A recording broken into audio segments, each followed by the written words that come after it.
Dalam bab solat, macam mana kamu, macam mana keadaan kamu, macam mana kekuatan kamu, paling kurang 5 waktu sehari semalam. Kalau kurang daripada 5 waktu sehari semalam, ada masalah. Ya, itu had minimal dia.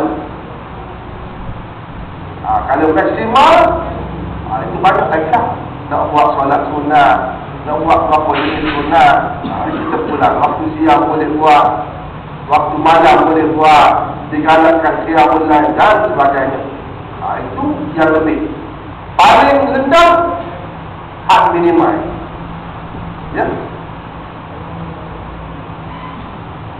Adapun had maksimal ialah tahap kesempurnaan yang melebihi tahap terendah tadi dan menjurus kepada kemuncaknya, di mana tahap ini merangkumi segala solat-solat sunat. Allah Subhanahu wa taala berfirman, la yukallifullahu nafsan illa wus'aha.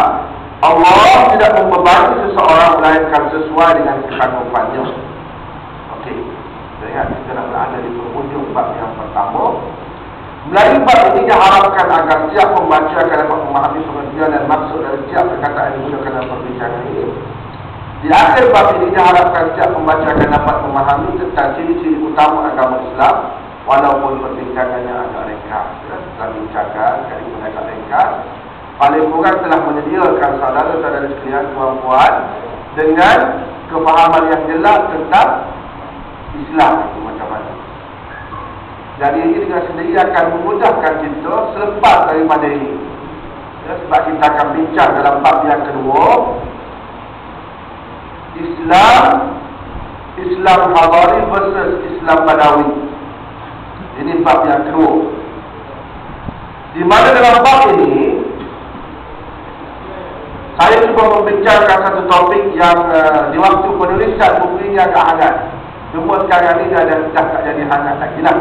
Ya, sama ada dia boleh diteruskan selepas bulan 3, bulan Mac nanti ataupun tidak, tak tahulah. Ya, tapi yang penting sejumlah besar bajet negara telah digunakan untuk mempromosi Islam Hadari. Ya, kalau tuan-tuan tengok, sebahagian besar bajet telah digunakan untuk mempromosi Islam Hadari. Jadi saya dah bincang benda ni dah agak lama. Ya, dah agak lama. Penulisan saya tulis dah cetakan pertama saya tahun Mei 2005. Ya, ni sudah 2008 kita ambil lah, tinggal beberapa hari saja lagi. Ya, maknanya sudah agak lama. Tapi ini sebagai bahan untuk kita berfikir, dengan harapan paling kurang kita faham dan kita boleh memahamkan orang lain tentang apa yang sepatutnya kita faham. Okey.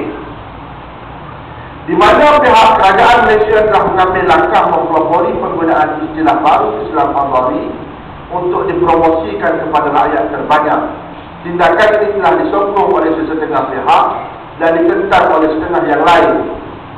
Saya telah cuba mengemukakan pandangan saya dengan membuat beberapa quotation, ambilan daripada beberapa sumber yang dinyatakan ambilannya, dan saya cuba menilai pandangan-pandangan tersebut berdasarkan rujukan-rujukan dan pengetahuan yang ada pada saya, dengan harapan ia akan memberi manfaat kepada kita semua.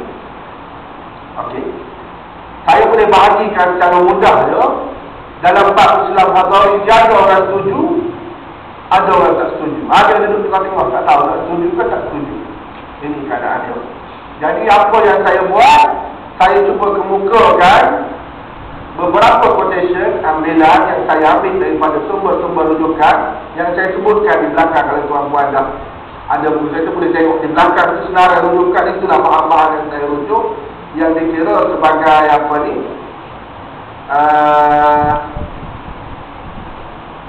sumber yang boleh dipertanggungjawabkan.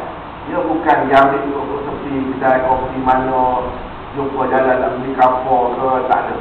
Saya ambil daripada buku-buku yang disenaraikan. Maknanya di situlah yang menjadi asas kepada perbincangan kita. Kalau benda itu tak jelas, kita nak berbincang pun, orang kata kami boras je. Jadi kita ambil benda yang jelas dan kita bincangkan, supaya kita faham. Kita faham sesuatu mengikut kefahaman yang sebenar.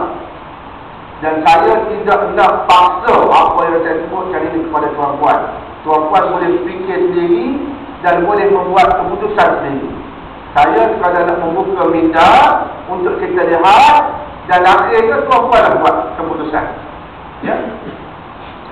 Okey, saya pergi dengan sebab ada 3 perkataan di sini. Pertama Islam, kedua Islam Hadari, ketiga Islam Badawi. Ini semua ada pengertiannya yang tersendiri. Kita akan bincang satu persatu.